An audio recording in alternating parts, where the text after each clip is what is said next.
2024, pinatira ako sa isang kondo kung saan ako ay biniriefing at tinuruan tungkol sa mga dapat na isasagot ko sa tanong ni Senador Risa.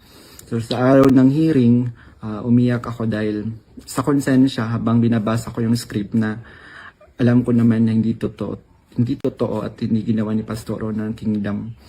Pagkatapos ng hearing, tinago ako ni Sen Risa sa kanyang kondo sa Manila at inutusan na maghanap pa ng ibang pwedeng maging witness kapalit ng pera dahil may mga susunod pang hearing. Sa buong Narinig po ninyo. Lahat talaga ng mga hearing diyan sa Senado, nakarang hearing diyan sa Senado na sa pangunguna ni Senador Risa Hontiveros, na talaga namang hindi natin mapapagkaila na talaga scripted talaga itong mga to. Ito po isang witness ang lumantad ngayon na ayan, nilantad niya na. Siya po kasi ang may sombrero, salamin at may face mask. Pero dito sa video ito, hindi na nilantad niya na pati mukha niya, sinabi niya ang kanyang tunay na pangalan na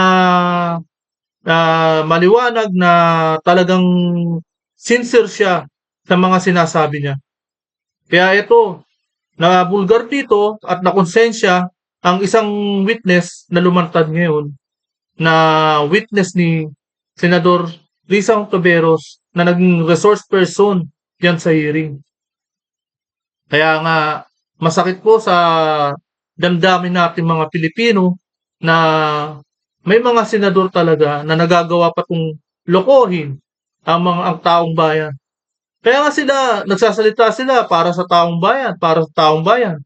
Pero, tingnan nyo naman, may lumantad na isang witness na syempre, hindi mapapaisip tayo na baka rin yung mga ibang witness na nakatakip ang mukha, malamang nabibiyayaan din siguro yan at naaambunan.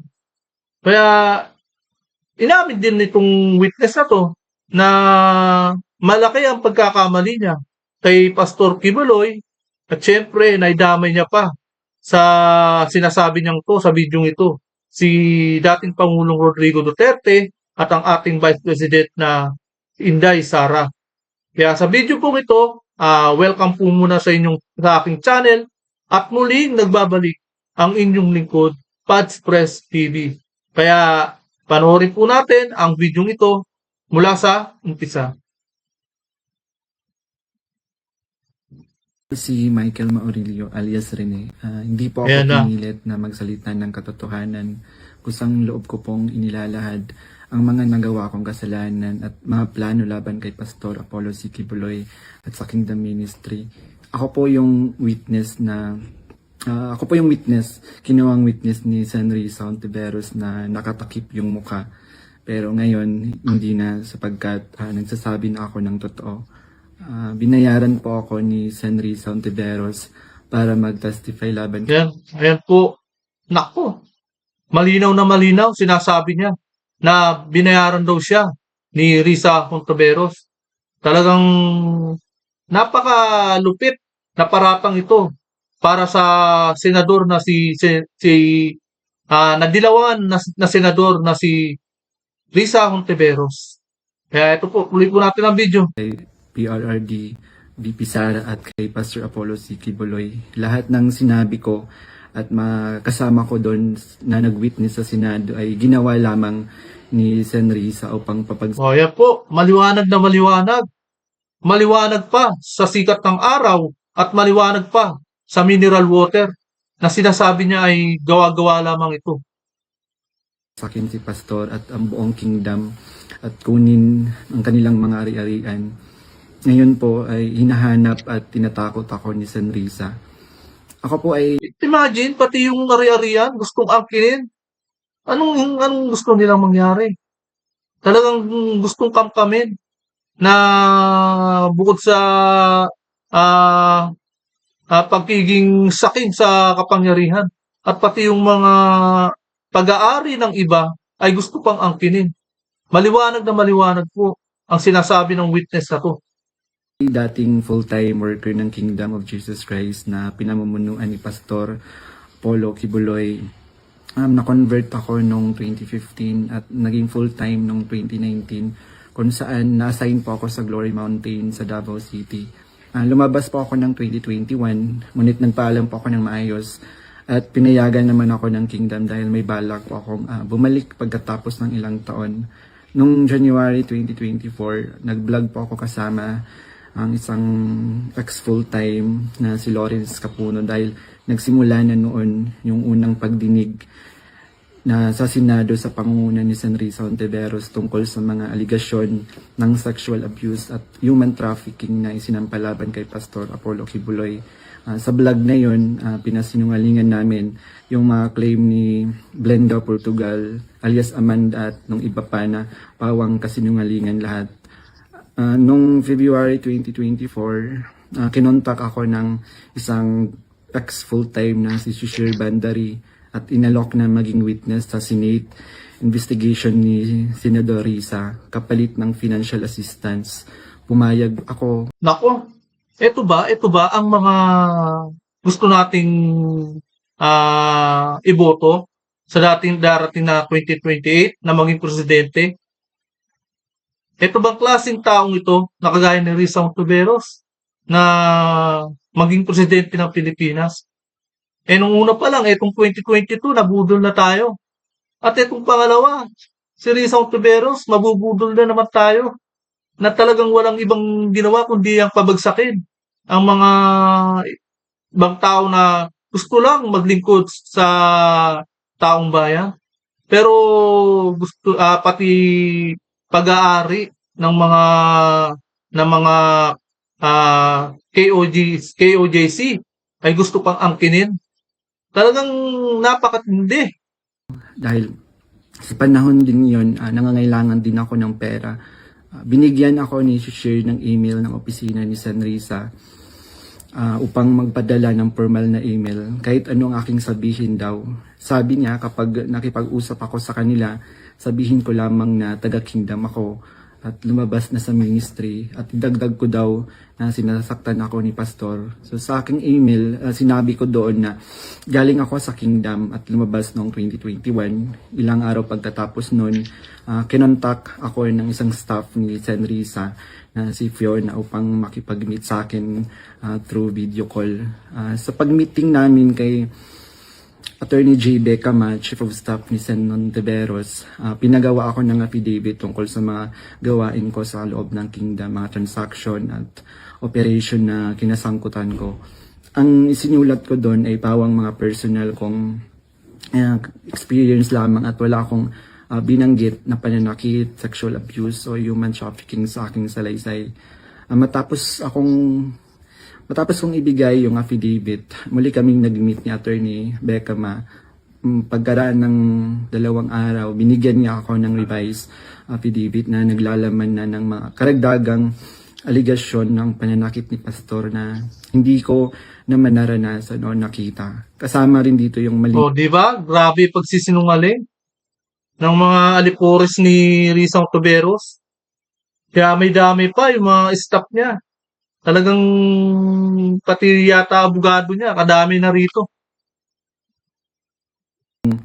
Pahayag na ako daw ay nasa sa SMNA News kahit hindi totoo dahil ako ay nasa Glory Mountain mula 2019 hanggang 2021. Nandun din yung aligasyon na sa di umano ay nasaksihan ko tungkol sa mga baril na sangkot sina Sara Duterte at dating Pangulong Rodrigo Duterte na hindi naman totoo dahil wala naman akong nasaksihan na ganoong pangyayari.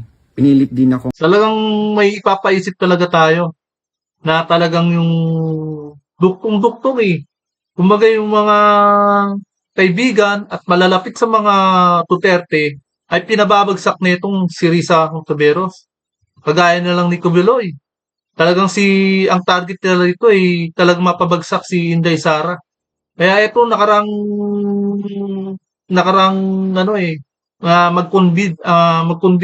convene ang Senado.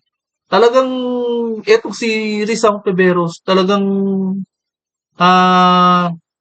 agresibo na talagang mapa-impeach at magsimula ng trial kay Inday Sara. Kaya hindi natin mapagkakaila na talagang si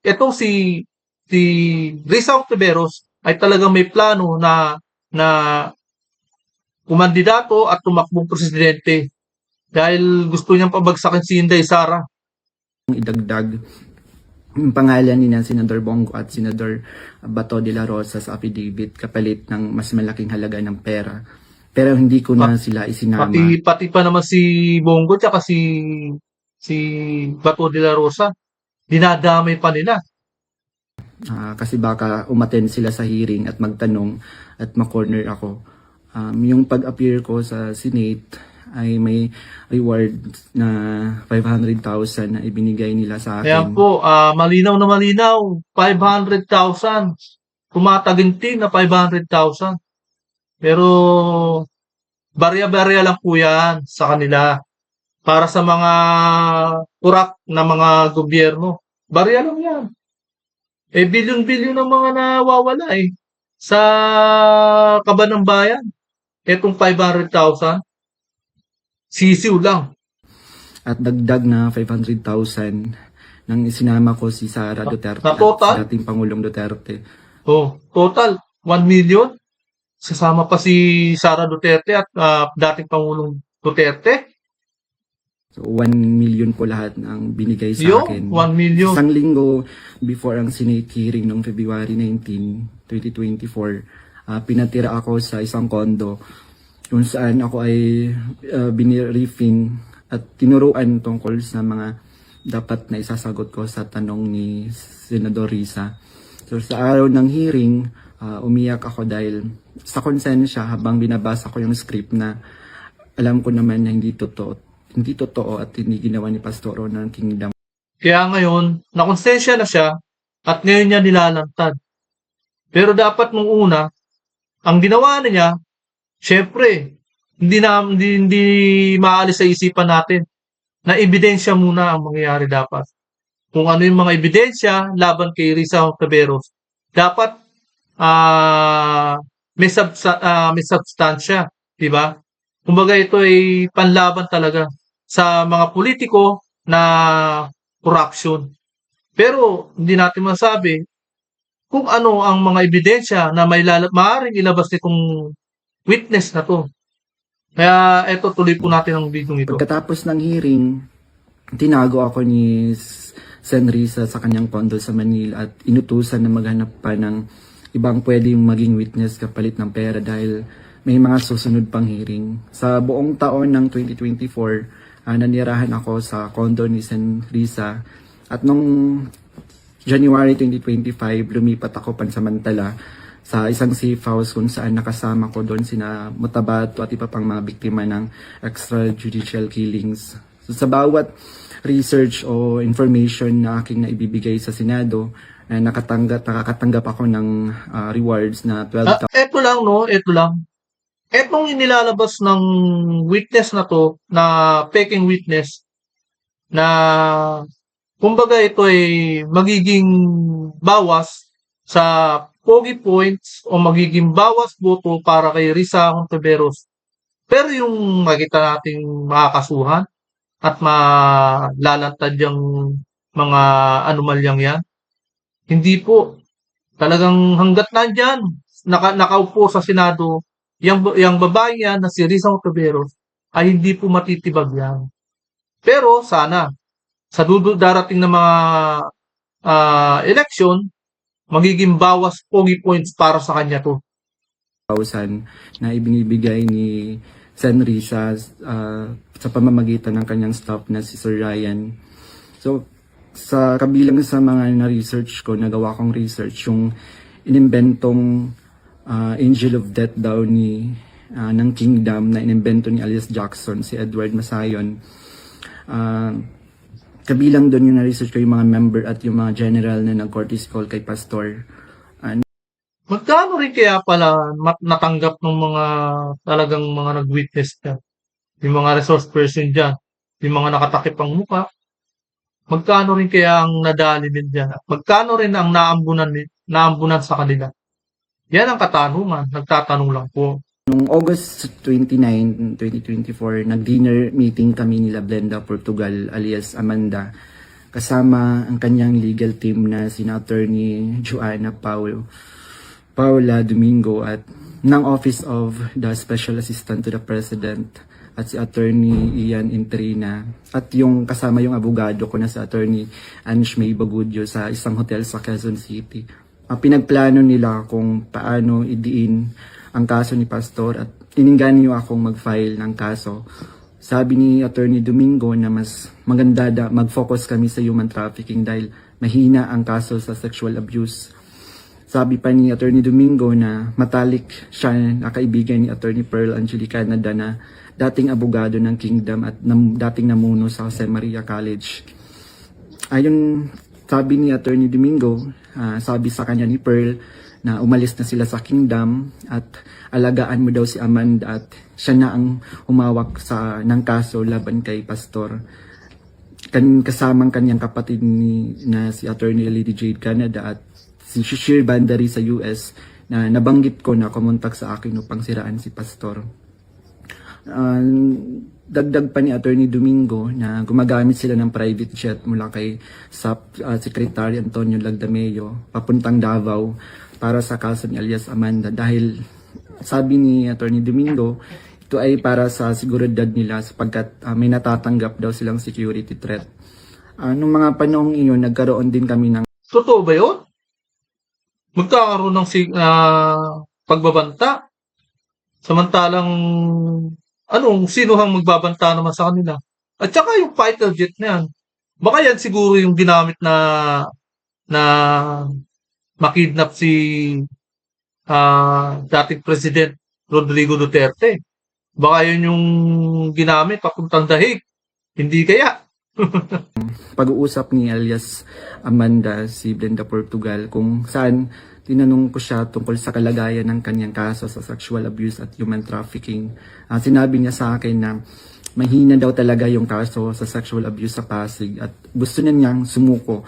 Kaya lang may mga nagsusulsul daw sa kanya na ituloy pa rin yung kaso. Nakiusap niya lang siya sa Ang tanong sino-sino kaya yung nagsusulsul na yan? Maliwanag talaga. Na may nagsusulsul talaga. akin na tulungan ko siyang maging witness sa kanyang kaso sa human trafficking. At nanghingi pa siya ng ebidensya kung meron daw akong naipon or naitago ng mga patunay sa sexual abuse. So, ipiniliwanag ko sa kanya na wala akong ebidensya dahil hindi ako kasama sa mga pangyayari. Kaya nga dapat, eto na kaya nga talagang sa korte, nanalo si Pastor Kibuloy Kaya bakit pala nakakulong pala si Pastor Kibuloy? Hanggat ngayon, bakit nakakulong? Yun ang tanong doon. Wala naman pala silang ebidensya. Puro mga binabanggit lang ng mga resource person. Yun, dahil nagsimula lamang ako bilang full-time noong 2019 at hindi rin ako biktima ni Pastor kaya wala akong maibibigay na ebidensya. Sinabi ni alias Amanda na mag-focus na lang ako sa human trafficking at maghanap ng mga ebidensya kung mayroon pa akong naitatagong impormasyon. Sinabi ko sa kanya na maghahanap ako ngunit wala talaga akong ebidensya dahil hindi naman talaga totoo ang mga aligasyon. Sabi ni Attorney Domingo na hinahanapan daw nila ng butas upang makasuhan at madisbar si Attorney Israelito Torion upang mawala na daw ito dahil sabi niya magaling daw ito. So sa panahon ng magaling naman talaga. Yan ang kasagsagan ng pinahihirapan sila ni General Torre. Ayan talagang lumalaban.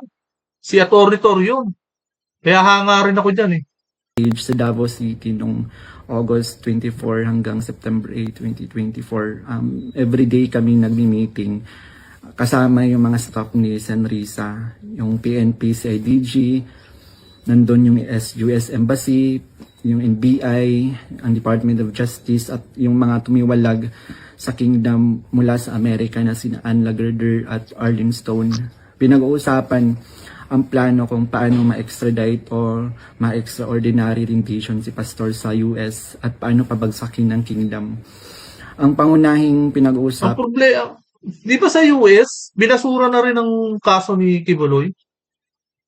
Doon pa lang talagang maano tayo eh, may reference tayo na talagang wala talagang kasalanan si Pastor Kibuloy. Talagang dinaya na sa boto, talagang dinadaya pa sa kaso. Mga meeting ay ang plano sakaling mahuli si Pastor ay ang plano ay agad siyang extradite sa US at bawiin ang kaso na isinampa ni alias Amanda upang mapabilis ang extradition ni Pastor kapag siya ay nahuli. Subalit, hindi ito natuloy dahil sa pag-aalala sa US na maaaring manalo si Donald Trump sa panahong iyon na nagdulot ng paghina ng kanilang connection sa gobyerno ng US. So dahil dito, nang mahuli si Pastor, Talagang ano nila, ang talagang connection nila dyan eh, ay si Biden. Buti na lang, nanalo si Trump at natalo si Biden. Madilawan din po si ano, kung liberal itong si Biden. wala na silang pagkakataon na ma-extradite siya. Kaya naman nagutos si Senrisa Tiveros sa amin na labanan ang kaso dito sa Pilipinas laban kay Pastor at sa Kaya naman lahat pala. ng mga administrator ng kingdom. Kaya pinapalakas nila ang kaso rito. Talagang humina na talaga sila sa connection din sa Amerika. Kaya hindi na nila, di ba nabalitaan natin, nagbasura nga. Kaya wala na silang pag-asa noon. Kaya dito, napalakas nila. Kasi, habang senador pa yan, si Risa Ontiveros, talagang malakas pa ang panlaban nila kay Kibuloy. Pero kapag ito, nawala na sa Senado, malamang at sa malamang, makakarma rin to. Upang tuluyang pabagsakin ang kingdom. So tinatanong kami ng paulit-ulit kung may alam kami tungkol sa isang bunker daw nung panahon ng KOG Siege dahil kapag nahanap daw nila si Pastor, babahan ng pera at may bahagi kami doon. Ang bunker Malinaw po, no? Talagang may perang, talagang lumalakad at tumatakbo ang pera diyan sa Senado. At diyan sa hearing na yan, laganap ang pera. pangunahing hinahanap kaya't pinuntahan nila ang lahat ng mga posibleng lugar. Ngunit sa katotohanan, wala talagang bunker sa kingdom, lalo na sa central headquarters. Ang mga updates tungkol sa mga ito ay galing sa kasalukuyang PNP Chief General Nicolas Torre na siyang nangunguna sa bawat meeting namin at nagtatanong tungkol sa lokasyon ng bunker. Kasama ko rin sa mga meeting na yon sina Edward Masayon alias Jackson na pumasok sa Kingdom Compound na nagkunwaring pulis dahil siya daw ang nakakaalam kung saan ang bunker. Yung pinagagawa nila. Nagsuot pa ng mga uniforme ng pulis. Di ba bawal yan? Ang magsuot ng iba ng uniforme ng pulis. Sa mga civilian, sa mga ordinaryong tao, bawal na po yan ang magsuot ng uniforme ng pulis. Bakit pinayagan ng mga taga-PNP ang ganitong ginawa ng ng mga witness diyan sa KOJC ni Risa Ontiveros? Malalo pa yan si Risa Ontiveros to na ginawa ng mga witness na magsuot ng uniforme ng mga pulis. Bawal po yan. Kasagsagan ng stage ng message sa akin si Fiona, staff ni Risa, na sa pamamagitan ng WhatsApp na sinabi niya na dapat ko daw tanggalin sa kaso ko si June Andrade dahil isa daw siya sa amin na nagbibigay siya ng mahalagang impormasyon. So ipinaalam ko sa kanya na ipapasa ko muna ito sa aking abogado. Pero ngunit isang linggo pagkatapos nun, tinanong ulit ako kung may contact ako sa Kingdom dahil hindi na raw mahanap si June Andrade. Hanggang ngayon, hindi na siya natanggal sa kasong pinafile sa akin. Noong November 5, 2024, nagkaroon kami ng meeting kasama sina Undersecretary Nicolas T. ng Department of Justice at 4 pang prosecutors. Ang naalala ko doon si Prosecutor Olivia Torrevillas, si alias Amanda, kanyang mga abogados, Attorney Domingo at si Attorney Ian. 3 representative from NBI, 2 lawyer at 1 agent. Ang sabi ni Yusek sa amin, bawat isa sa amin na nag-witness sa Senate investigation na ginawa ni Risa ay may naka-assign na mga administrator ng kingdom na kakasuhan namin. Meron reward na 1 million pesos kung magfa-file kami ng kaso laban sa kanila upang tuluyan na daw masira at mawala ang kingdom at makuha na nila yung mga ari-arian ni pastor at ng kingdom. So sa No. Bakit? Pati ari-arian talaga ay gustong kunin nila. Ari-arian ni Pastor Kibuloy. Talagang napakasakin po ang ginagawa nila. akin, naka-assign yung dalawang administrator na sina Eleanor Cardona at si Marlon Rosete. Pati na rin yung dalawang key person ng SMNI na si Cristina San Pedro at si Hannah Jane Sancho. May dalawang ministers, si Carlo Catiil at si Rico Mandin, at coordinators na sina Grace Mandin at si Corazon Dupalag. At yung kay Alias Jackson naman, yung naka-assign sa kanya, yung mga lalaking administrator, katulad nila Marlon Nacobo, nasali si Sister Elizabeth Carion, and kay Alias Jerome naman, naka-assign sa kanya yung mga administrator ng mga babae na sina Nyanyang Lizada at si Teresita Dandan. So sa iba't ibang araw na mga meeting namin, kasama ko yung mga dating full-time worker ng kingdom na lumabas dahil sa mga nagawang kasalanan sa loob ng ministry. Doon sina Arlene Stone at Ann Lagerder na parehong sumasali through Zoom mula sa US na tinutulungan sila ng FBI. Si Regina Arevalo naman na siyang scriptwriter ng karamihan ng mga binabasa namin sa Senate hearing. Pati na rin yung mga kasama kong mga fake witness na sina Tirao alias David, si Edward Masayon alias Jackson, si Joe Olimba alias Jerome, si Renita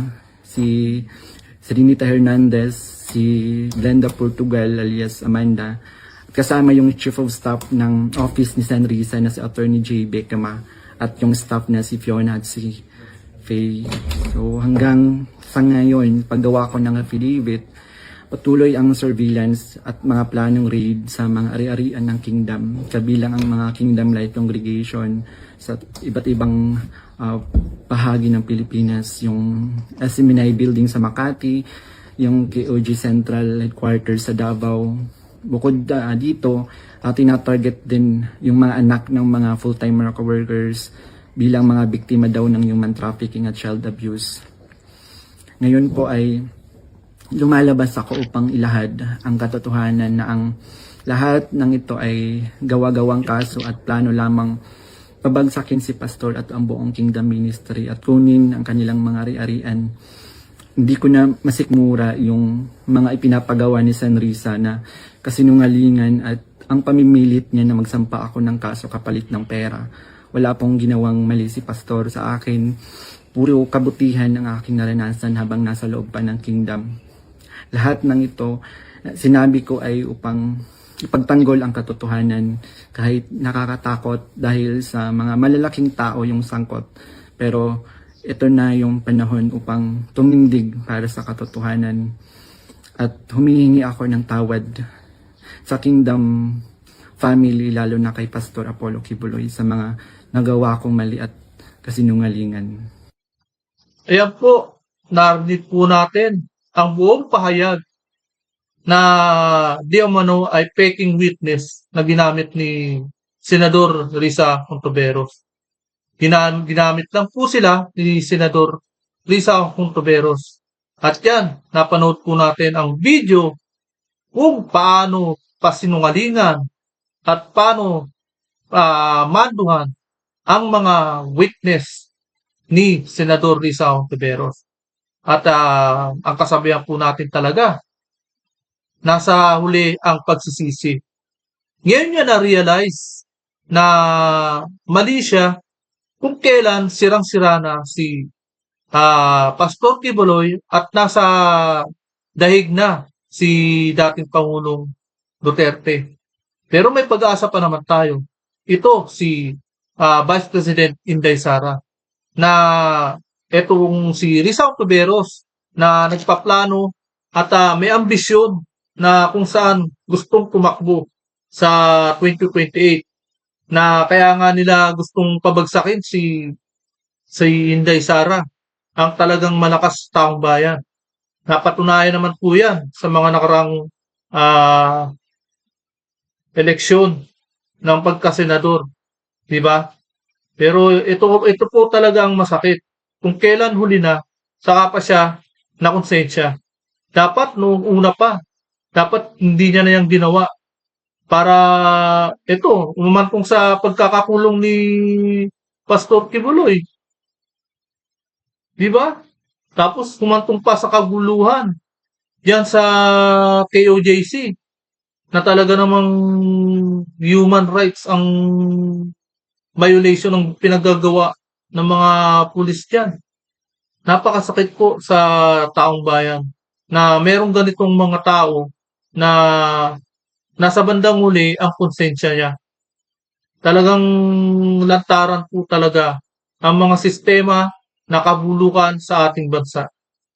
Ito kasi mga senador, napakalakas po kasi.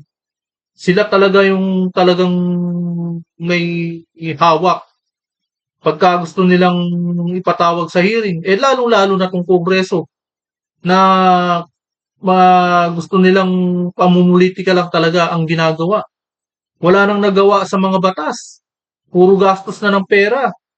Wala pa rin nagagawa sa batas. Marami dapat tayong problema sa ating bansa na nagagawa na ng batas na para matibay at konkretong batas para mapaahon tayo sa kahirapan. Pero hindi po. Kung sino pa yung nasa taas, siya pa yung sumusuway sa batas. Kaya ito po, hanggang dito na lamang po.